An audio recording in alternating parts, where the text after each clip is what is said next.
ഖബറിന്റെ ഉള്ളിൽ കിടക്കുന്ന അവസ്ഥ നോക്കിയിട്ട് പുറത്തുള്ള ആളുകളോട് വിവരം പറയുന്നത് മഹാന്മാർക്ക് അല്ലാഹു നൽകിയ വലിയൊരു ബഹുമാനമാണ്. ഖബറിന്റെ ഉള്ളിൽ അമല് ചെയ്യുക അതും വലിയ ബഹുമാനമാണ്. 50 കൊല്ലക്കാലം തഹജ്ജുദിന് എഴുന്നേറ്റുകൊണ്ട് ബഹുമാനപ്പെട്ട സാബിത്തുൽ ബുനാനി റളിയല്ലാഹു അൻഹു ദുആ ചെയ്തൊരു പ്രാർത്ഥനയുണ്ട്. അല്ലാഹുമ്മ ഇൻ കുൻത അഅതൈത അഹദൻ മിൻ ഖൽഖിക സ്വലാത ഫീ ഖബ്രിഹി ഫഅതിനിഹാ.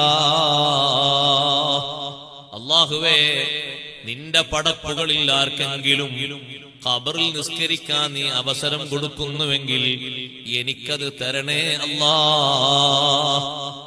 എന്നെ ഞാൻ മരിച്ചിട്ട് ഖബറിലേക്ക് അങ്ങോട്ട് ജനങ്ങൾ കൊണ്ടുപോയി കിടത്തിയാൽ എനിക്ക് ആ ഖബറിൽ നിസ്കരിക്കാൻ നീ അവസരം തരണം എന്ന് 50 കൊല്ലം ദുആ ചെയ്ത മഹാനാണ് സാബിത്തുൽ ബുനാനി റളിയല്ലാഹു അൻഹു.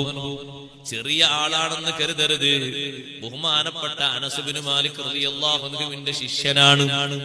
അല്ലാഹുവിന്റെ റസൂലിന് 10 കൊല്ലം ഖിദ്മത്ത് എടുക്കാൻ ഭാഗ്യം കിട്ടിയ മഹാനല്ലേ അനസ് റളിയല്ലാഹു അൻഹു.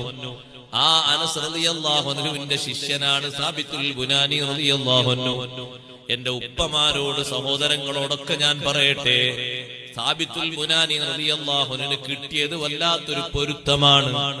അനസ് റളിയല്ലാഹു അൻഹു എപ്പോഴും വീട്ടിൽ നിന്നിറങ്ങുമ്പോ 2 കൈയിന്റെ മേൽഭാഗത്തും അത്തർ പൂശുന്നൊരു സ്വഭാവമുണ്ട്. ഒരിക്കൽ ഒരാൾ ചോദിച്ചു, എന്തിനാണ് അനസ് തങ്ങളെ ഇങ്ങനെ അത്തർ തേക്കുന്നത്? അനസ് റളിയല്ലാഹു അൻഹു പറഞ്ഞു, എന്റെ ശിഷ്യൻ സാബിത്തുൽ ബുനാനി എന്നെ കണ്ടാൽ എപ്പോൾ കാണുമ്പോഴും 2 കൈയും ഇങ്ങനെ മുറുകെ പിടിക്കും. എന്നിട്ട് തുരുതുരാ എന്റെ കരം ചുംബനം നടത്തും. എന്നിട്ട് പറയും, അല്ലാഹുവിന്റെ റസൂലിന്റെ കരം സ്പർശിക്കാൻ ഭാഗ്യം കിട്ടിയൊരു കൈയല്ലേ, എങ്ങനെ ഞാൻ ചുംബിക്കാതെ വിടും? എപ്പ കണ്ടാലും എന്റെ ശിഷ്യൻ എന്റെ കൈ പിടിച്ചുകൊണ്ട് മുത്തും.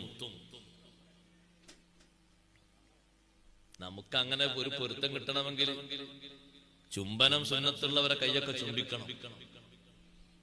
കൈ ചുംബിക്കൽ സുന്നത്തുള്ള ഒരു വിഭാഗമാണ് ബാപ്പയും ഉമ്മയും, വല്യുപ്പയും വല്യുമ്മയും.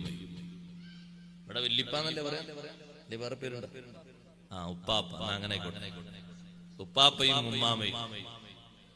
ആളുകൾക്ക് അത് സംശയം, സ്വന്തം ബാപ്പാന്റെ കൈ പിടിക്കും.